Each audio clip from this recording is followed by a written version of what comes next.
Friends, I am Dr. R.K. Goyal, Professor and Head, General Medicine, Maharaja Agrawal Medical College, Agrova, Hisar. Today we will be discussing with acute diarrhea, what to do. We will be discussing about definition and classification, causative agents, assessment of diarrhea, diagnostic approach to diarrhea, treatment and differential diagnosis. Diarrhea is a very common problem in developing countries, and the definition is passage of loose or watery stool, typically at least 3 times in 24 hours. It reflects increased water content of the stool, whether due to impaired water absorption or decreased water excretion. Symptoms may be acute 14 days or fewer, or persistent diarrhea when it is more than 14 days and less than 30 days. Classification. The category may acute diarrhea, presence of 3 or more abnormally loose watery stool in preceding 24 hours, dysentery, presence of blood in stool. Persistent diarrhea, diarrhea lasting for more than 14 days. Epidemiology, WHO and UNICEF are about 2 billion cases of diarrheal disease worldwide every year. Rest of the things not so important. Resources limited countries. In a symptomatic view of 23 prospective studies of diarrheal disease in individuals older than 5 years. Morbidity rates are 30 episodes per 100% per year among adults in Southeast Asia, 88 episodes per 100% in Eastern Mediterranean region. Rates had not changed substantially over 30 years. Then causative agents in diarrhea. It may be bacterial, E. coli, Campylobacter jejuni, Vibrio cholera 0139, Shigella species, bacteroids. Virus may be rotavirus, norovirus, adenovirus, astrovirus, cytomegalovirus. Parasites may be protozoans, Cryptosporidium, Giardia, Microsporidia, Entamoeba histolytica and so on, helminths, strongyloids, stercolysis and schistosomiasis. Acute watery diarrhea, non-epidemic situation, enterotoxigenic E. coli is the most common cause. Epidemic disease, Vibrio cholera is endemic in approximately 50% countries, Asia, Africa and America, where predictable season outbreak occur. Norovirus, Campylobacter, non-typhoidal salmonella are other pathogens that can cause acute watery diarrhea. Causative agents and pathogenic mechanism. E. coli, including E. coli 0157 S7 causes disease more commonly in developed countries. ETEC causes travelers diarrhea. EPEC rarely causes disease in adults, and E. coli causes mucoid diarrhea. Campylobacter, the asymptomatic infection, usually there are no symptoms. It is found in developing countries and is associated with presence of cattle close to dwellings. Infection is associated with watery diarrhea and sometimes dysentery. Guillain-Barré syndrome is an important feature in this case, and poultry is an important source. Vibrio cholera, many species of Vibrio cholera causes diarrhea in developing countries. All serotypes more than 2000 are pathogenic. Vibrio cholera are serotype 01, 0139. These are 2 serotypes that causes cholera and large outbreaks and epidemics. In the absence of prompt and adequate rehydration, severe dehydration occurs, leading to hypovolemic shock, and death can occur within 12 to 18 hours after the onset of first symptom. Stools are rice water stool, means watery, dry, colorless and flecked with mucus. Acute bloody diarrhea is caused by Shigella. Shigella species, Shigella flexneri is the most common, and other species are Campylobacter jejuni, enteroinvasive, enterohemorrhagic, non-typhoid, Salmonella, E. coli and Schistosoma. Shigella species hypoglycemia associated with high cases of fatality rates. Shigella sonnei is common in developing countries. Shigella flaxensis is endemic in many developed countries and causes dysentery. Shigella dysentery type 1 is the only serotype that produces Shiga toxin. Epidemic serotypes can be high as 10% in Asia and Africa. Next. Salmonella or enteric fever. Salmonella type A, B, C causes diarrhea. Fever is there for which lasts for 3 weeks or longer. Fever is of step ladder pattern and there may be constipation or diarrhea. Animals are the reservoir, human is the carrier. In non-typhoidal salmonellosis, acute onset of nausea, vomiting and diarrhea that may be watery or dysenteric in a small fraction of cases. Elderly and people with immune compromised status for any region appear to be at greater risk.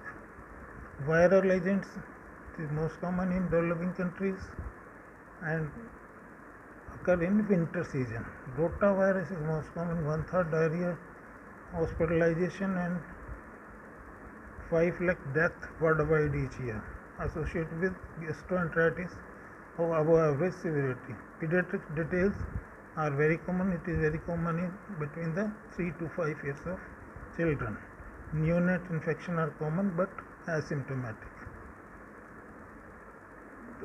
Usually it occurs between 4 to 23 months of age. Human calcivirus, this is not so important, but you can read from slides. Parasitic agents, Cryptosporidium parvum, Giardia, E. histolytica and Cyclospora are uncommon in developed world and is usually restricted to travelers. Pediatrics most commonly cause acute diarrheal illnesses in children.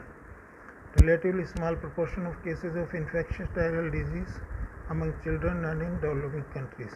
G. intestinalis has a low prevalence.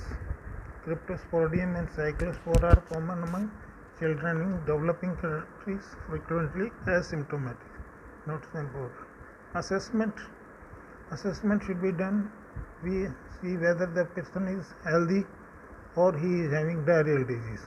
If he is having diarrheal disease, is it watery diarrhea? Then it may be. Is it viral etiology? Then no antibiotic treatment. If it is bloody diarrhea or abdominal pain, then bacterial etiology, then we go for microbiological investigation and antibiotics and treatment. Epidemiological clues, evaluating the incubation period, history of recent travel in different countries, usually unusual food or eating circumstances, professional risk, recent use of antimicrobials, institutionalization, HIV infection. Assessment in diarrhea, patient history, onset, stool frequency, type, volume, presence of blood, vomiting, medicine received, past medical history, underlying condition, epidemiological clues. Physical examination we see for body weight, temperature, pulse or heart and respiratory rate, blood pressure, pediatric detail, evidence of associated problems in children.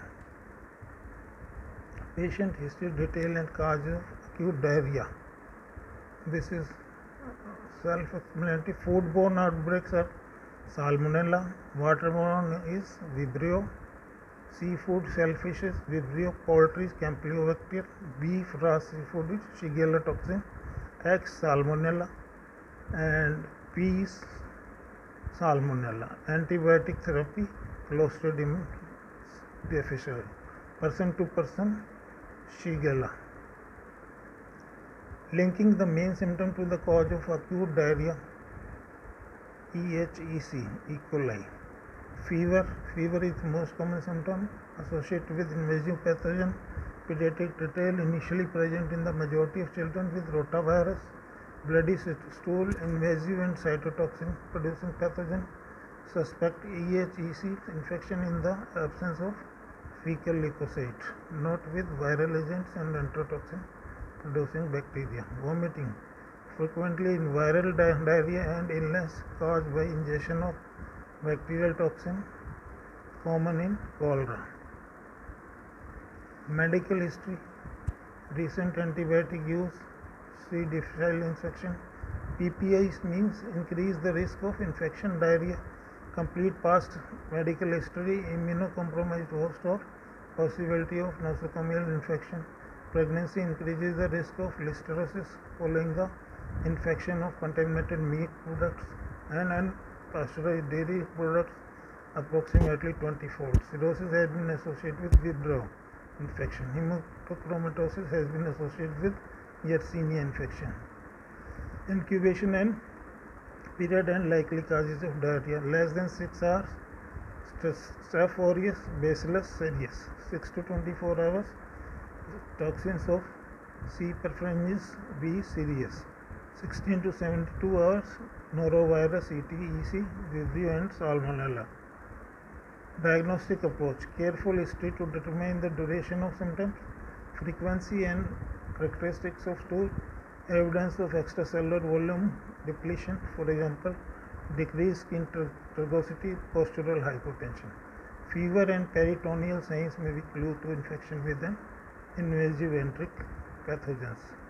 Indication for diagnostic evaluation: profuse watery diarrhea with sign of hypovolemia, passage of many small volume stool containing blood and mucus, bloody diarrhea, temperature more than 101 degree Fahrenheit, passage of 6 unformed stool per 24 hours, severe abdominal pain, recent use of antibiotics or hospitalized patient, diarrhea in elderly, 70 years of age or immunocompromised. When to obtain stool culture: immunocompromised patient including HIV, patient with comorbidity that increases the risk for complication, patient with more severe inflammatory diarrhea including bloody diarrhea, patient with underlying inflammatory bowel disease in which the distinction between a flare and superimposed infection is critical. Some employees such as food handlers occasionally require negative stool culture to return to work.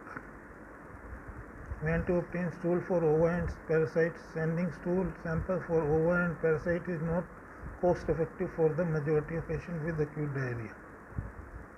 Indication for ova and stool parasite study: persistent diarrhea following traveler to special region, persistent diarrhea with exposure to infants in daycare center, diarrhea in a man who has sex with man, homosexual, or a community waterborne outbreak, bloody diarrhea with few or no fecal leukocyte. Then clinical signs of mild, moderate and severe dehydration. Mild general appearance is alert, restless and increased thirst. Moderate, listless, irritable, postural dizziness. Severe grunting, lethargy, apprehensive muscle cramps is important here. Systolic blood pressure is normal in mild, normal to low in moderate and low in severe. Pulse quality and rate: full and normal here, moderate means threading or weak or rapid, इसमें feeble pulse और very rapid. Capillary refill is normal, here it is 2 to 3 seconds, it is delayed in severe dehydration. Anterior fontanelle is flat, moderate में it is sunken and severe में it is markedly sunken. Respiration is normal, in moderate it is deep, here it is deep and tachypneic. Eyes are normal here, in moderate it is sunken, it is markedly sunken. Tears are present, moderate में absent and severe में absent. Buccal mucosa tachy, slight dry, here it is dry, here it is sparse. Skin normal, pinch, retract immediately, cool, retract slowly, cool, motor tenting. Urine output normal or mildly decreased, and in moderate it is markedly reduced, and in severe it is anuria. Endoscopy is uncommonly needed in the diagnosis of acute diarrhea. It is helpful in inflammatory bowel disease from infection diarrhea, and it is not much of importance. Treatment is oral rehydration solution, empirical antibiotic therapy. Assessment of dehydration using Dhaka method. General condition plan A, normal.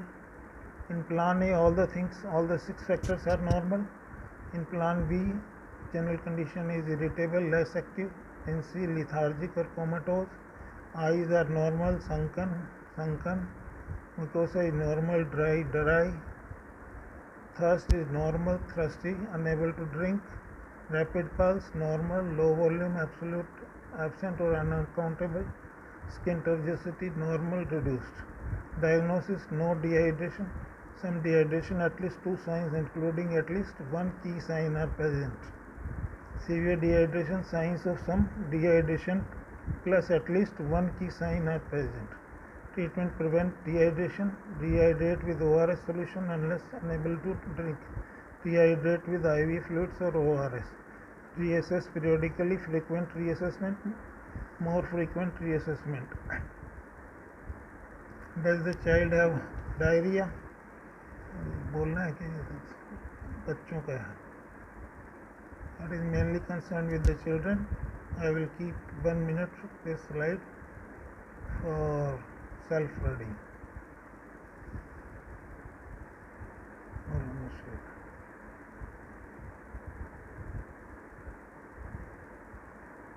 Diet recommendation. Adequate nutrition during an episode of acute diarrhea is important to facilitate the enterocyte renewal if patients are anorectic. A short period of consuming only liquids will not be harmful. Boiled starches, this is important. Boiled starches, cereals, potato, noodles, rice, wheat and oat with salt are indicated in patients with watery diarrhea. Crackers, banana, soup and boiled vegetable may also be consumed. Empirical antibiotic therapy, this is given indicated for patient with moderate to severe diarrhea and dysentery. Combination of antibiotic plus loperamide leads to rapid resolution of illness. Re-evaluate patient if no improvement after 1 week. Antibiotics, fluoroquinolone, norfloxacin 800 mg once or 400 mg twice. 3 days minimum and it can be extended. Ciprofloxacin 750 mg once a day or 500 mg twice. Ofloxacin 400 mg once a day or 200 mg twice. It is usually given in 3 days and it may be extended up to 10 days. Levofloxacin 500 mg once or 500 mg 4 times. Azithromycin 1000 mg once or 500 mg twice for 3 days. Used when C. jejunum suspected. Rifaximin 200 mg TDS effective for non-invasive E. coli. Drug therapy in diarrhea, cholera, doxycycline single dose 6 mg per kg per oral or tetracycline 12.5 mg per kg 4 times for 3 days. Alternative is erythromycin, children 12.5 mg per kg 4 times a day for 3 days. Shigella dysentery, ciprofloxacin, children 15 mg per kg 2 times per day 3 days. Pevamucinam, children 20 mg per kg 4 times a day for 5 days. Ceftriaxone, children 50 to 100 mg per kg once a day, IM 2 to 5 days. Amoebiasis, metronidazole, children 10 mg per kg 3 times a day, 5 days, 10 days for severe disease. Giardiasis, albendazole, children 400 mg once a day for 5 days. Metronidazole 15 mg per kg 24 hours divided 3 times a day orally for 5 days. Then differential diagnosis is Shigella, Salmonella, Campylobacter, Yersinia, and invasive E. coli, Clostridium difficile, non-infection infantile bowel disease. Thank you very much.